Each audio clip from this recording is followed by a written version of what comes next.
안녕하세요. 저는 몇 년 전 이혼을 하고 새 인생을 살아가려 노력하는 30대 직장인 여성입니다. 이혼 얘기를 다시 꺼내려니 마음이 착잡하긴 하지만 새 출발을 하려면 끝맺음도 잘해야 하지 않나 하는 생각이 드네요. 솔직히 그놈 생각은 다시는 하고 싶지도 않고 제 흑역사를 들춰내서 좋을 것도 없겠지만 제 스스로 과거를 모두 잊고 미련을 지우기 위해 이렇게 용기를 내어 봅니다. 그래서 이번 일을 계기로 정말로 다 잊고 앞으로는 좋은 미래들만 기억하고 싶어요. 그럼 제가 어떤 남자를 만났고 어떻게 이혼을 하게 되었는지 얘기를 시작해 볼게요. 전 남편과 저는 고등학교 시절부터 친구였어요. 같은 동네, 같은 학교를 다니다 보니 자연스럽게 친해져 있었죠.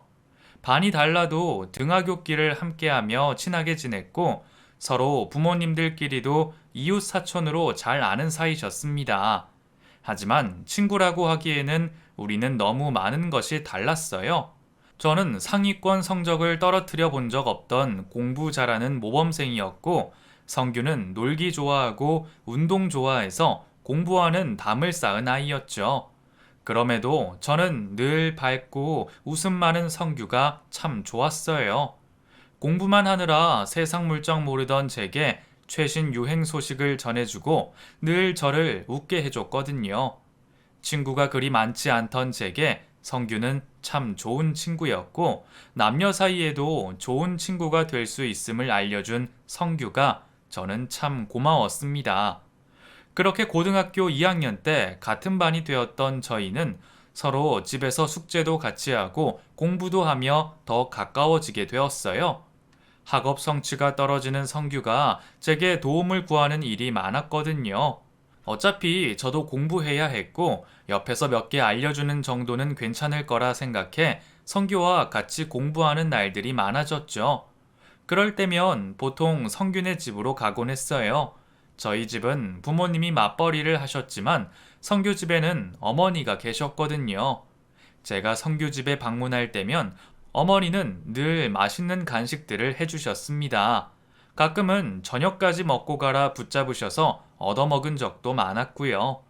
모범생 친구를 싫어하시는 부모님은 없으시잖아요. 그래서인지 성균의 부모님도 저를 참 예뻐하셨죠.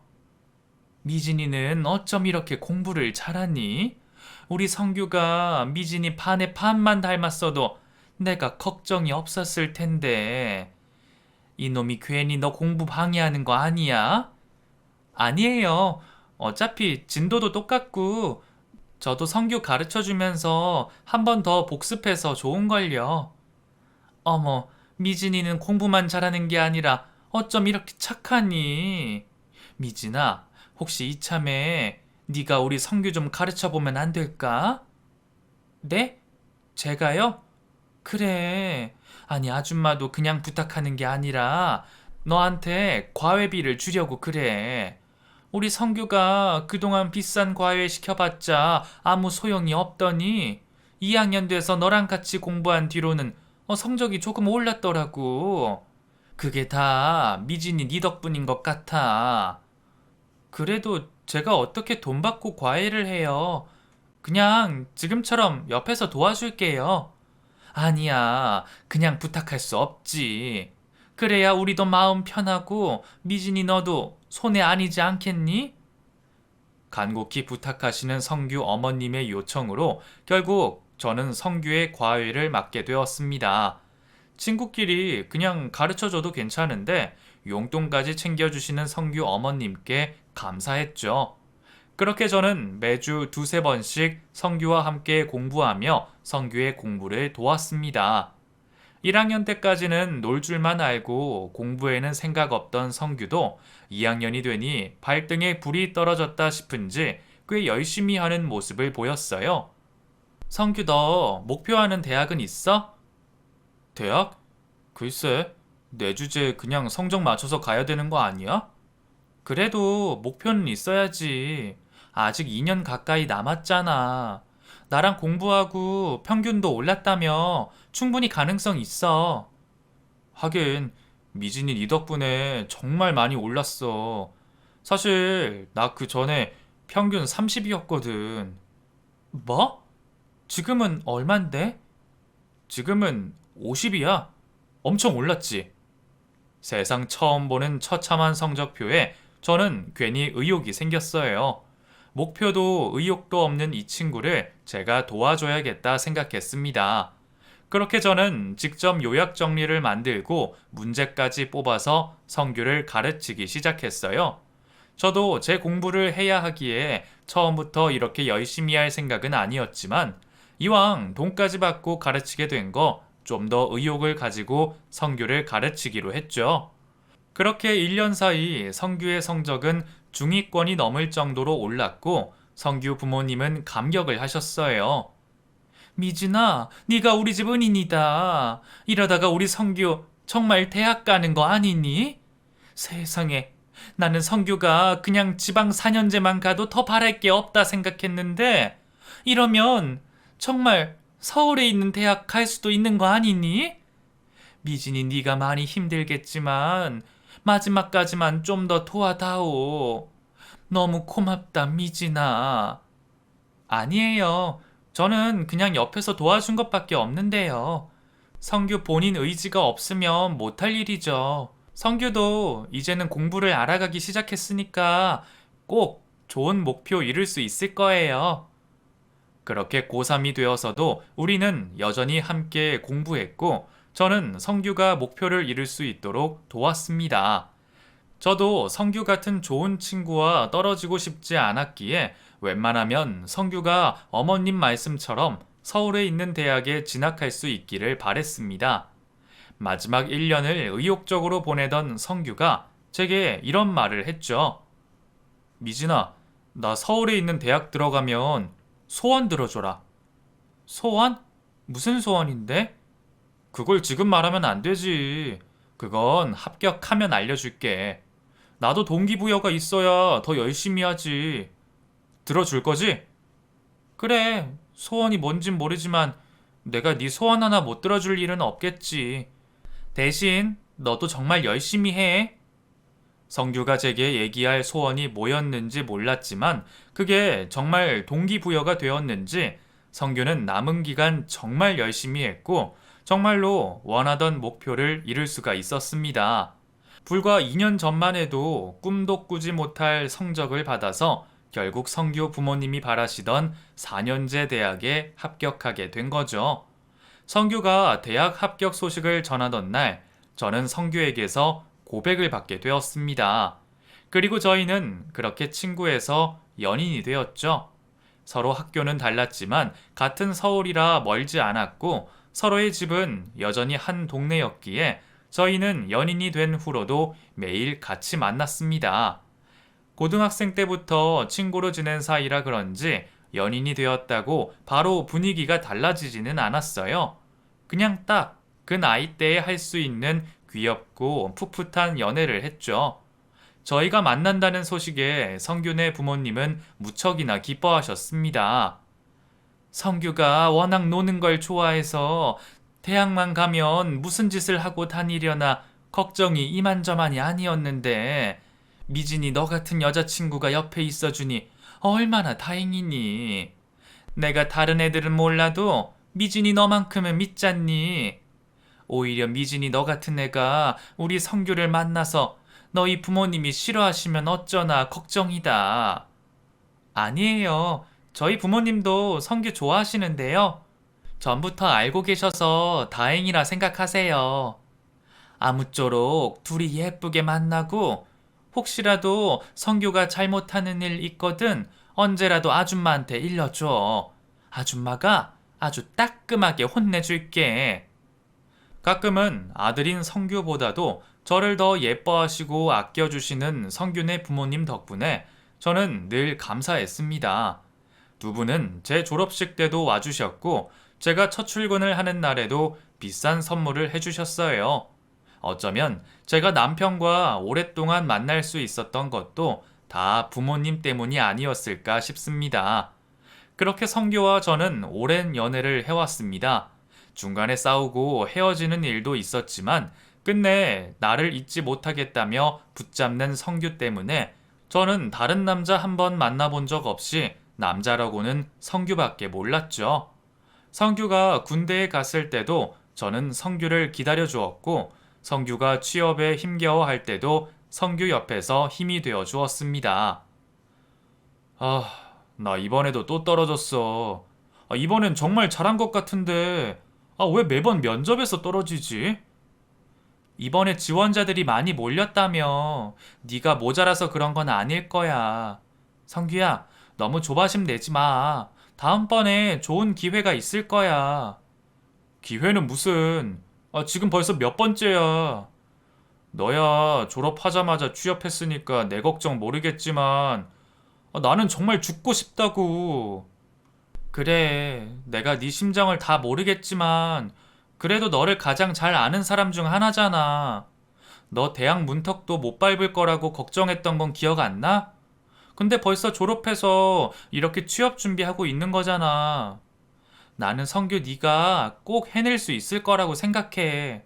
그러니까 나를 믿고 조금만 더 노력해 보자.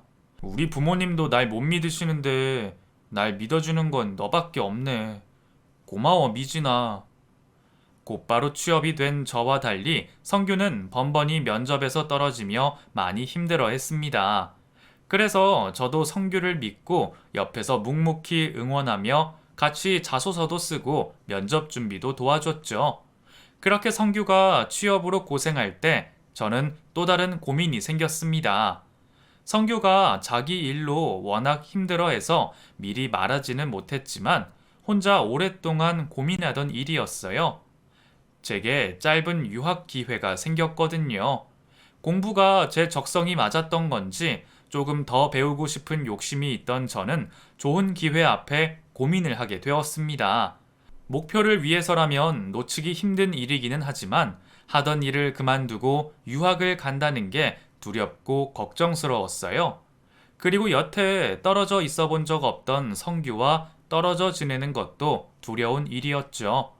그리고 제 예상처럼 성규는 당연하게도 저를 붙잡았습니다. 미준아, 꼭 가야겠어? 2년이 짧은 것도 아니고 우리가 어떻게 2년이나 떨어져. 나 너 없으면 안 되는 거 알잖아. 그리고 그거 다녀온다고 해서 직업이 보장되는 것도 아닌데 잘 다니던 회사 그만두고 공부하는 거 쉬운 거 아니고 나는 취직하고 싶어서 안달인데 너는 좋은 회사 쉽게 포기가 돼? 그건 그런데 그래도 정말 하고 싶었던 거라 나중에 나이 먹으면 영영 꿈도 꾸지 못할까봐 걱정돼. 사실 성규의 말이 너무 현실적이라 그리 섭섭하지는 않았습니다. 저도 같은 고민을 하고 있었거든요.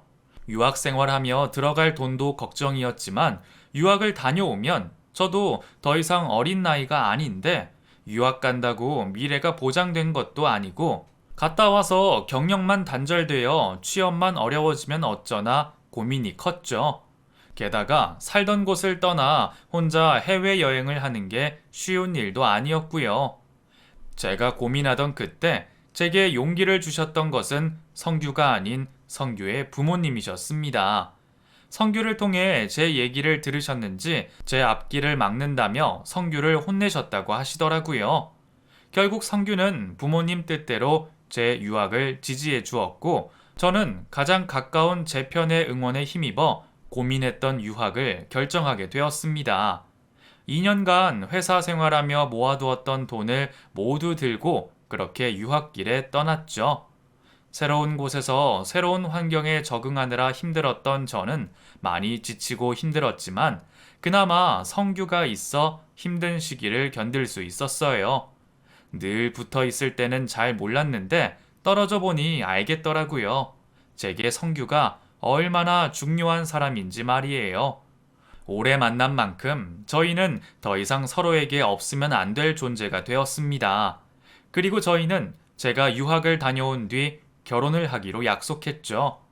제가 유학 생활을 시작하고 얼마 뒤 성규 또한 좋은 결과를 얻을 수가 있었고 고생 끝에 원하던 곳에 취직한 성규는 너무 기뻐했어요. 미진아, 나 합격했어. 나도 이제 대기업 다닌다고. 정말? 성규야, 너무 축하해. 거봐, 너는 꼭 할 수 있을 거라 그랬잖아. 이렇게 기쁜 날 내가 있어줘야 하는데. 나 없어도 친구들이랑 좋은 시간 보내. 그리고 부모님한테 꼭 감사 인사 드리고, 알겠지? 그렇게 기쁜 순간 제가 성규 옆에 있어주지 못해 미안하고 아쉬웠지만 앞으로 평생 함께할 사이기에 아쉬움은 한순간뿐이라 생각했습니다. 그렇게 성규가 열심히 신입사원 생활을 하는 동안 저는 공부에 열중했고 유학 생활이 끝날 쯤에는 좋은 기회를 얻을 수가 있게 되었습니다. 사실 공부를 하게 된 것도 어려운 기회였기에 더는 욕심부리지 않으려 했는데 좋은 일자리까지 얻을 수 있게 되어 한국으로 돌아가서도 걱정할 필요가 없었어요. 그렇게 저는 가벼운 마음으로 귀국을 했고 성규와 저는 기쁨의 재회를 할 수 있었습니다. 성규야, 너무너무 보고 싶었어. 나도 미진이 너 보고 싶어 죽는 줄 알았어. 미진이 너도 그동안 혼자 떨어져 지내느라 많이 힘들었지. 우리 이제는 떨어지지 말자. 미진아, 나랑 결혼해줘. 성규는 제가 한국에 도착하던 날 제게 프로포즈를 했습니다. 더는 떨어지기 싫었던 저희는 약속대로 결혼 준비를 시작했죠. 남들 하듯이 각자 집에 인사도 드리고 상견례도 했지만 사실 너무 오래 알고 지낸 사이라 그것들은 다 형식적일 뿐이었습니다. 양가 부모님들이나 지인들 모두 저희가 무사히 결혼을 할 거라 예상하셨던 모양이에요. 여유가 있으신 성균의 부모님은 아직 사회 초년생이라 경제적으로 어려운 저희를 위해 물심양면으로 지원을 해주셨고, 덕분에 저희는 별 어려움 없이 결혼 준비를 잘 할 수 있었습니다. 시부모님께는 항상 감사하기만 했어요. 제가 어려울 때 도와주셨던 분들이고, 저를 정말 친딸처럼 예뻐하시며 늘 아껴주셨으니까요. 저 역시도 그 마음을 잘 알고 있기에 결혼해서도 그분들께 정말 친딸처럼 잘하고 싶었습니다. 하지만 결혼한 뒤에도 저는 늘 받기만 했네요. 일하는 며느리가 살림도 제대로 못한다며 잔소리하시기는커녕 제가 혹시라도 불편해할까봐 늘 눈치를 살피시면서 살림을 챙겨주려고 하셨죠. 어머님은 반찬 한번 가져다 주시는 것도 늘 조심스러워 하시면서 시댁에서 해주신 집에 오시는 걸 미안해 하셨습니다. 저는 아무렇지 않은데 자꾸 신경 써주시고 배려해 주시는 어머니에게 더 죄송하기만 했어요. 그래서 제가 일부러 시댁에 더 찾아가고 시간 날 때면 어머니 불러서 같이 시간들을 보내곤 했죠. 그렇게 저는 부모님 같은 시부모님을 만났고 서로 잘 아는 남편을 만나 행복한 신혼생활을 보낼 수가 있었습니다. 그래서 정말 평화롭던 신혼생활이었어요. 아직 아이 생각은 없지만 언젠가 아이를 낳더라도 별 걱정 없이 결혼 생활을 잘 유지할 수 있을 거라 생각했습니다. 하지만 무탈한 신혼은 그리 오래 가질 못했습니다. 결혼하고 2년 뒤에 남편이 갑자기 지방 발령을 받아 저희가 떨어져 지내게 되었거든요.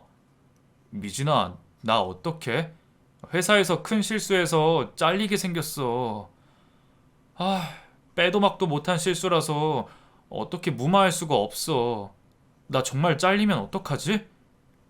아니, 아무리 그래도 설마 자르기야 하겠어? 지금 부장님까지 나서서 화내고 책상 빼라고 난리 나셨어. 남편이 실수를 하여 회사에 큰 손해를 끼치게 되었고 그 일로 남편은 해고까지 당할 뻔했죠. 다행히 윗선에서 한 번 더 기회를 주셔서 해고만은 면했지만 결국 사무실을 벗어나 지방 공장으로 좌천을 당하게 되었습니다. 부당한 인사 이동도 아니고 남편 잘못이었기에 누구를 탓할 수도 없었어요. 그렇다고 실수한 남편을 가지고 제가 화를 낼 수도 없었죠. 그래도 해고는 안 당해서 정말 다행이야. 조금 버티면 다시 올라올 수 있을 거라니까 우리 조금만 참아보자. 그래, 지금 당신이 제일 힘들겠지. 우리 남편 불쌍해서 어떡해. 저희는 혹시라도 시부모님이 속상해하실까 싶어 남편의 자세한 상황을 알리지 않고 그냥 지방 발령 정도로만 말씀을 드렸어요. 그마저도 자기가 얘기하다가 들켜서 혼이 날까 걱정하는 남편 때문에 제가 대신 시부모님께 전해드렸죠. 어머님, 아버님, 성규 씨가 당분간 회사를 좀 옮기게 됐어요.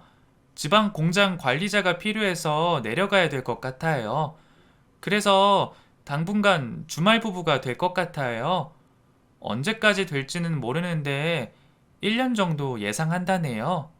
뭐? 지방으로? 아니, 너희 한참 신혼인데 떨어져서 어떻게 하니? 어쩔 수 없죠. 그래도 공장 관리자로 가는 거라 좋은 기회가 될 수도 있어요. 좋게 생각해야죠. 그렇게 남편은 지방으로 내려갔고 저는 혼자 신혼집에 남게 되었습니다. 시부모님은 떨어져 지내게 된 저희 부부를 걱정하셨어요. 내려간 남편보다는 혼자 있는 제가 걱정되시는지 제 안부를 더 물으셨지만요. 저 역시도 주변에 말은 못했지만 솔직히 걱정이었습니다. 둘이 지내다가 혼자 있게 되는 것도 무서웠고 또 이제 겨우 2년 붙어 살았는데 주말 부부를 한다니 많이 아쉬웠어요. 그래도 해고 많은 면에서 얼마나 다행이냐 생각하며 잠시만 버티자고 스스로를 다독였습니다. 그렇게 떨어져 지내게 된 저희 부부는 주말에만 겨우 만나서 회포를 풀게 되었습니다. 사실 그것도 그리 쉽지는 않았어요. 둘 다 직장인이다 보니 평일에는 일하기 바쁘고 주말에는 지쳐서 좀 쉬고 싶었거든요. 그런데 부부 사이에 떨어져 지내면서 잠깐 같이 있는 그 시간을 어떻게 허투루 쓰겠어요? 저는 그 시간이 너무 아쉬워서 남편과 좋은 추억들을 쌓고 싶었습니다. 평일에 못 나눈 안부를 묻고 밖에 나가서 데이트를 즐기고 싶었죠. 남편도 처음에는 그런 제 바람을 잘 따라 주었습니다. 금요일 퇴근하자마자 집으로 달려와서 잠도 안 자고 밤새 얘기하고 저와 시간을 보내주었죠. 남편은 피곤해 하면서도 저를 위해 많은 것을 같이 해주었습니다. 저는 오며 가며 피곤해하는 남편을 위해 보양식도 해먹이며 열심히 챙겼어요. 남편이 힘들까봐 제가 연차까지 써서 남편이 있는 곳으로 내려가기도 하고 그렇게 반년간은 서로 노력하며 주말 부부 생활을 유지했습니다. 물론 몸도 지치고 떨어져 있는 게 힘들기는 했지만 우리는 남편의 군대 2년과 제 유학생활 2년까지 견딘 사이였기에 그 정도는 충분히 이겨낼 수 있을 거라 생각했어요. 하지만 반년 만에 남편은 점점 달라져 갔습니다. 금요일마다 불이 났게 뛰어오던 남편이 언젠가부터 피곤하다며 시간을 미루는 날들이 많아졌고 심지어 제가 내려오지 못하게 했어요. 미진이 너도 힘들 텐데 뭐하러 그래? 그냥 내가 올라갈게. 어차피 여기 내려와서도 할 것도 없잖아. 그냥 요즘 자기 피곤해하는 것 같아서 왔다 갔다 하기 힘들면 내가 가려고 그랬지. 할 것 없으면 뭐 어때? 어차피 자기 얼굴 보러 가지. 내가 그 동네 놀러 가나? 암튼 내가 미안해서 그래. 내가 올라갈 테니까 굳이 오지 마. 그때까지도 저는 남편이 나를 위해 그렇게 말하는 줄 알았습니다. 언젠가부터 제 연락에 답장도 잘 없고 뭘 같이 해도 심드렁 하는 것 같아 이상하다 싶었지만 우리가 얼마나 오래된 사이인데 설마 외도라거나 다른 걱정은 상상도 하지 못했죠. 하지만 남편은 그 뒤로도 자꾸 저를 내려오지 못하게 하고 뭔가 숨기는 듯 수상한 모습을 보였고 남편을 철석같이 믿고 있던 저도 결국 그런 남편을 의심할 수밖에 없었죠. 마음으로는 내 가장 친한 친구이고 평생 사랑인 내 남편이 나를 배신할 리 없다고 절대로 아니라고 생각했지만 제 머리는 이미 최악의 수를 상상하고 있었네요. 저는 남편 몰래 남편의 핸드폰을 뒤지게 되었고 다행인지 아닌지 남편의 핸드폰에는 다른 수상한 점들은 없었어요. 하지만 여전히 의심되었던 저는 결국 남편의 이메일까지 뒤져보게 되었습니다. 남편과 오래 만난 덕에 자연스럽게 남편이 쓰던 아이디나 비밀번호를 알고 있었지만 그동안 한 번도 들여다볼 생각은 하지 않았습니다. 서로의 친구 관계며 사소한 것들까지 다 알고 있다 생각했고 의심 한번 하지 않았던 사이였어요. 하지만 남편의 이메일 속 카드 명세서를 본 저는 하루아침에 남편에 대한 신뢰를 모두 잃고 말았습니다. 카드 사용 내역에는 도저히 남편이 쓸 것 같지 않은 품목들이 적혀 있었습니다. 로션은커녕 선크림도 제가 사다 준 것만 쓰는 남편이 화장품 가게에서 몇십만 원을 긁을 일이 뭐가 있었을까요? 그것도 남성 라인은 없는 고급 브랜드였는데 말이에요. 그렇다고 시어머니 선물을 산 것 같지도 않고 제게도 아무 말 없었으니 그 화장품의 주인은 다른 누군가일 거라 생각했습니다. 게다가 혼자 지내는 남편이 외식비로 너무 많은 돈을 지출하고 있는 것도 이상했어요. 심지어 몇몇 가게들은 남편이 지내는 지역 근처 큰 도시에 있는 고급 레스토랑이더라고요. 아무리 좋게 생각해 보려 해도 남자 혼자 그런 곳을 갈 리가 없었죠. 결국 의심의 확신을 가지게 된 저는 남편 몰래 연차를 내어 남편을 직접 찾아가게 되었습니다. 그리고 그날 제 눈으로 남편의 외도 사실을 목격하게 되었어요. 공장에서 내 남편과 함께 걸어나와 내 남편의 에스코트를 받으며 내 남편의 옆자리에 타는 웬 여자의 모습을 보게 된 저는 남편이 바람을 피고 있다는 것을 확신하게 되었습니다. 그리고 그렇게 남편이 자기가 관리하는 생산직 여직원 하나와 연애를 하고 있다는 걸 알게 되었죠. 회사에서 잘못해서 지방으로 좌천당한 주제, 거기서 20대 중반의 풋내기 같은 여직원과 바람이 났네요. 나는 그것도 모르고 남편 걱정에 남편 대신 시부모님까지 도맡아 챙겨왔는데 감히 내 뒤통수를 치고 바람을 핀 남편의 행동이 도저히 믿어지지 않았습니다. 지난 10여 년의 우리 관계가 산산이 부서지고 남편과 함께한 그 모든 추억들이 부정당한 기분이었어요. 직접 보게 된다면 달려들어 난리라도 칠 줄 알았는데 생각처럼 되지 않더라고요. 그날 전 남편을 만나지도 따져 묻지도 않고 조용히 집으로 돌아갔고 놀란 마음을 달래보려 혼자 술잔을 기울였습니다. 누구한테 말이라도 하고 싶었지만 어디다가 얘기해야 할지 모르겠더라고요. 친구들한테 말하려니 누구보다 우리 커플들을 잘 알던 사람들에게 어떻게 말해야 할지 또 무슨 소리를 들을지도 걱정이었고 그렇다고 부모님이나 시부모님께 알릴 수도 없었죠. 당연히 이혼해야 한다는 걸 알면서도 이혼이라는 걸 한 번도 생각해 본 적 없던 저는 뭐부터 어떻게 해야 할지 알 길이 없었습니다. TV에서 이혼 소송하고 상간녀 소송하고 그런 얘기를 들어는 봤지만 설마 저한테 그런 일이 벌어질 거라는 생각은 정말 단 한 번도 해보지 못했어요. 우리 부부가 급하게 한 결혼도 아니고 얼마나 오랜 시간 알고 지냈나요? 친구에서 연인이 된 사이였기에 혹시나 다른 일로 싸우고 틀어지게 되더라도 언제든 회복할 수 있을 거라 생각했습니다. 하지만 바람이라니 이건 절대로 돌이킬 수 없는 일이었습니다. 결국 저는 혼자 소가리를 하면서 어떻게 해야 할지 고민하기 시작했죠. 이혼은 당연한 일이었지만 우선 남편의 외도 증거를 정확히 잡아야 했습니다. 마음 같아서는 더러운 그것들을 감옥에라도 쳐넣고 싶었지만 간통죄도 없어진 마당에 뾰족한 수는 없었어요. 그렇다고 그냥 순순히 도장 찍고 이혼하기에는 제가 받은 상처와 배신감이 너무나 컸습니다. 제가 남편 때문에 받게 된 상처와 아픔은 자그마치 10년치였으니 말이에요. 그래서 저는 남편의 정확한 외도 증거를 남기기로 했습니다. 남편이 무슨 짓을 벌였고 나뿐만 아니라 얼마나 많은 사람들을 기만한 건지 제대로 알려주고 싶었어요. 저는 휴가를 내어 남편과 그 여자의 뒤를 쫓았습니다. 그리고 더욱 기막힌 사실을 알게 되었죠. 알고 보니 나랑은 주말 부부하면서 떨어져 살았던 남편이 상간녀랑은 동거를 하면서 평일 부부를 하고 있었네요. 그냥 데이트만 하는 줄 알았던 그것들이 살림을 차린 것을 보자 제 분노는 더욱 커졌습니다.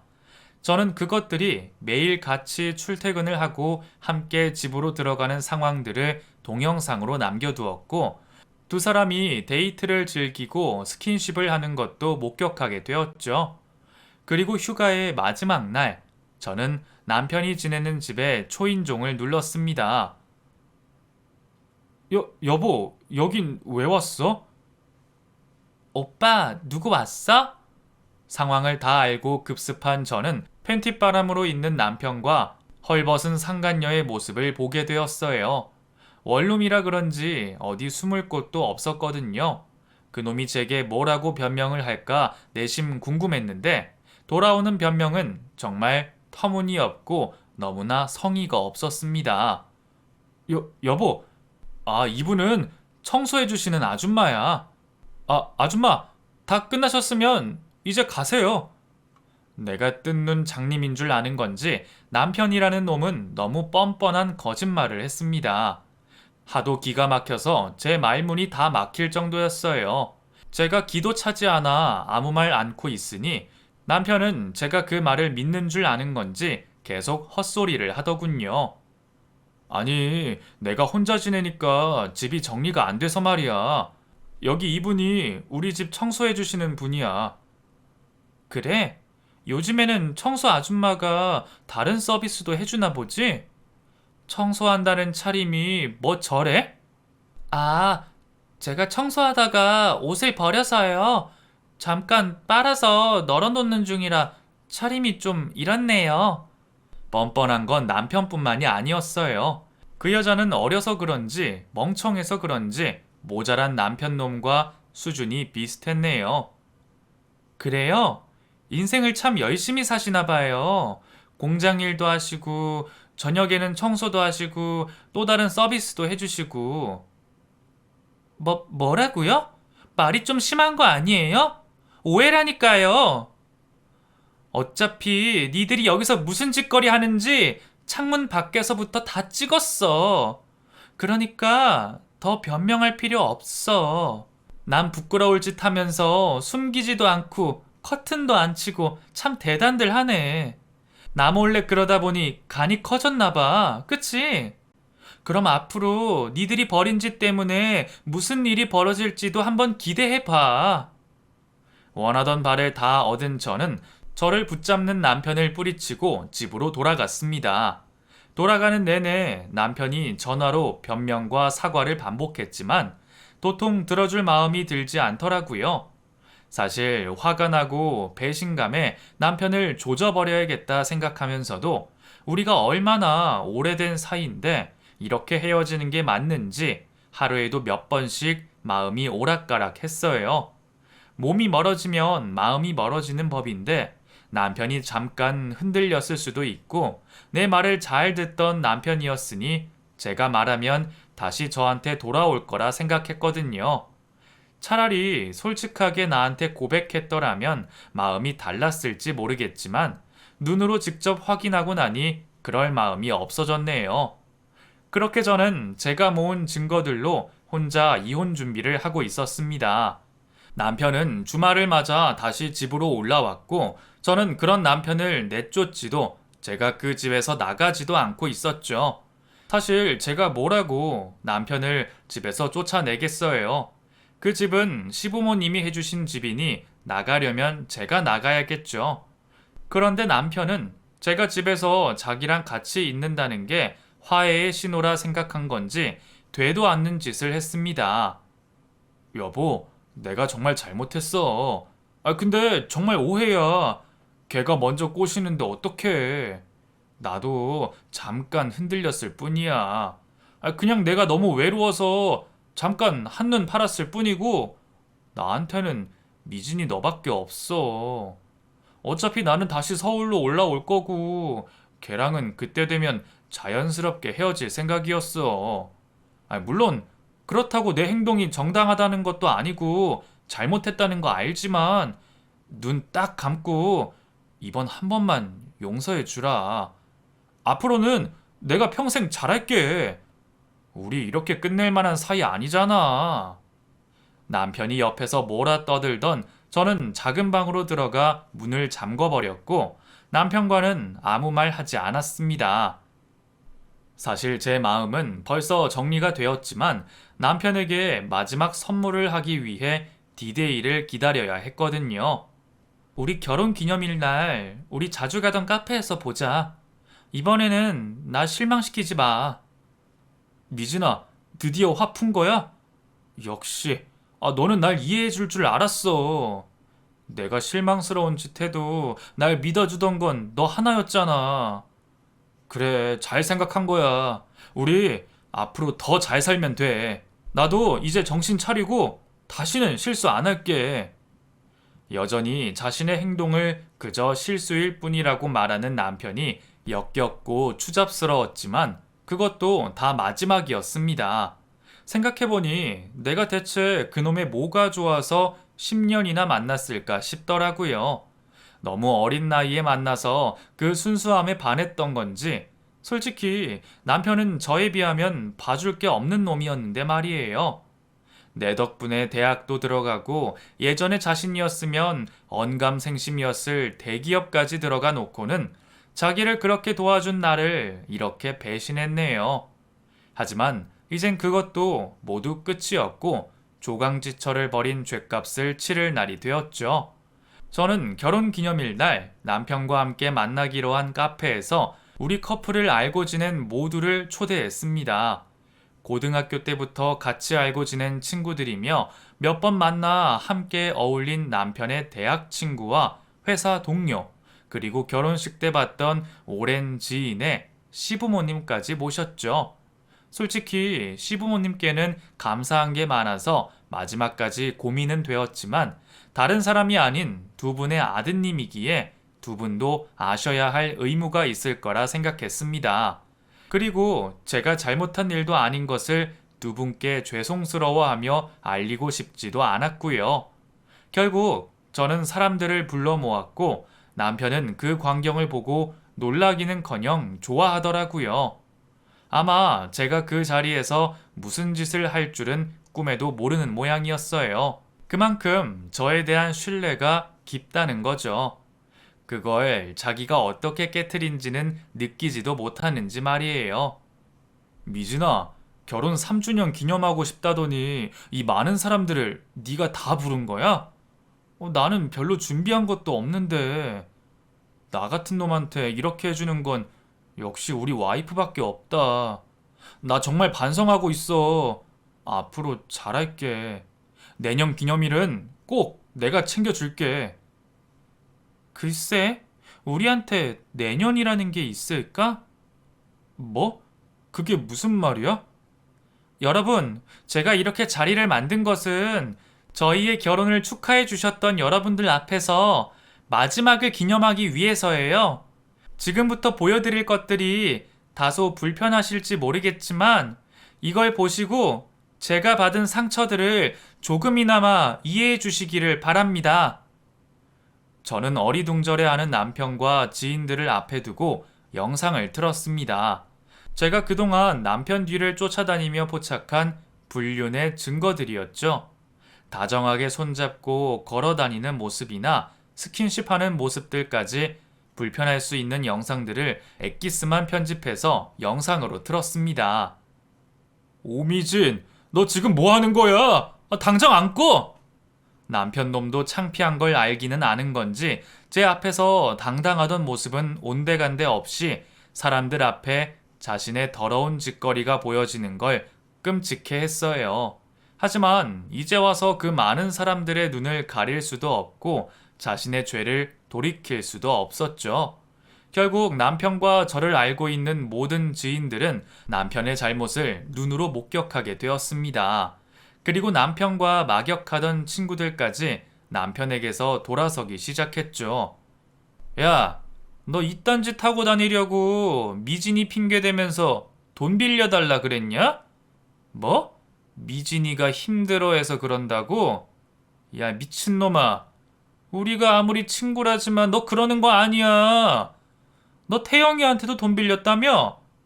이런 짓 하고 다니라고 준 돈 아니니까 당장 갚아라. 이자까지 쳐서. 알고 보니 남편은 저 몰래 상간녀랑 데이트하고 다닐 돈이 필요했던 건지 친구들에게 얼마씩 돈까지 빌렸던 모양이에요. 그것도 제 핑계를 대면서 말이죠. 지인들은 평강공주 두고 바람났다며 남편을 욕하며 비웃었고 그 소리를 들은 남편은 열이 받았는지 제게 난리를 쳤습니다. 오미진, 너 꼭 이렇게까지 했어야 했냐? 차라리 이혼해달라 하지 그랬어. 이런다고 네 속이 편해? 너는 정도 없냐? 우리가 친구였던 순간도 있잖아. 그걸 먼저 깨트린 게 다름 아닌 너야. 너 때문에 버려진 내 지난 10년. 이 정도로는 아직 부족하지. 마음 같아서는 찢어놓고 싶은데 이 정도로 하는 걸 다행으로 여겨. 너 진짜 지긋지긋하다. 평소에도 네 잘난 맛으로 살더니 끝까지 남편 개무시해야 성에 차다 이거지? 이거 명예훼손이야. 내가 너 고소할 거야. 저를 고소한다는 남편 옆으로 시부모님이 다가오셨고 저는 무슨 소리를 들을지 걱정이 앞섰습니다. 아무리 절 예뻐하셨던 시부모님이셔도 결국 팔은 안으로 굽지 않겠어요. 하지만 남편 편을 들 줄 알았던 시부모님마저 남편을 탓하시더라고요. 시아버님은 정신 못 차리고 저를 고소할 거라며 난리치는 남편을 저 대신 두들겨 패주셨습니다. 저는 혹시 이혼하는데 문제가 생길까봐 때리진 못하고 있었는데 시아버님이 제 한을 대신 풀어주셨네요. 시어머니는 그 광경을 말리지도 않으시고 오히려 제 앞에서 하염없이 미안하다고만 하셨어요. 두 분이 마지막까지 제 편이 되어주시는 걸 보고 저는 그제서야 두 분께 죄송한 마음이 들었습니다. 죄송해요, 어머님, 아버님. 두 분한테는 이렇게 하면 안 되는 건데 저도 너무 속상해서. 네 마음 다 안다. 이런 일 겪고 가만히 있을 사람이 어딨어. 오히려 그러면 바보지. 우리 똑똑한 미진이가 잘했구나. 내가 저런 놈을 낳고 미역국을 먹었다니 정말 한스럽다. 아휴, 너한테 미안해서 어쩌면 좋으니. 그래, 네가 내 딸이면 나도 저런 놈 용서 못할 거다. 그러니 미안해하지 말어. 죄송합니다. 그렇게 마지막까지 제 손을 들어주신 부모님 덕분에 저는 무사히 이혼을 진행할 수 있었습니다. 그리고 상간녀에겐 당연히 상간녀 소송을 걸었고요. 내 앞에서 뻔뻔하던 건 어디 간 건지 돈 없다면서 선처해달라는 걸 듣고 기가 막혔어요. 돈 없다고 배째라는 걸 그래도 월급 압류까지 해서 돈은 다 받아냈죠. 월급 가압류까지 당해서 직장에서도 소문이 돌았던 모양인데 아마 체면이라는 게 있으면 그 직장도 오래는 못 다니겠죠.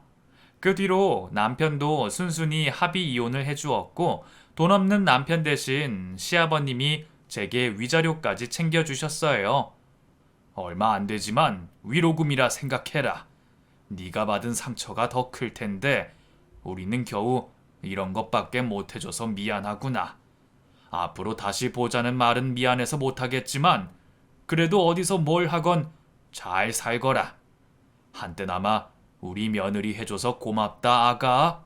시아버지의 따뜻한 당부를 끝으로 저는 전 남편과 모든 인연을 잘라낼 수 있었습니다. 무려 10년이 넘는 세월 탓에 하루아침에 마음 정리가 되지는 않았지만 그래도 더러운 꼴을 본 덕인지 미련이 남지는 않았네요. 그 뒤로 전 남편은 회사에서 잘리고 여전히 자기 앞가림도 못하고 산다는 소식을 들었습니다.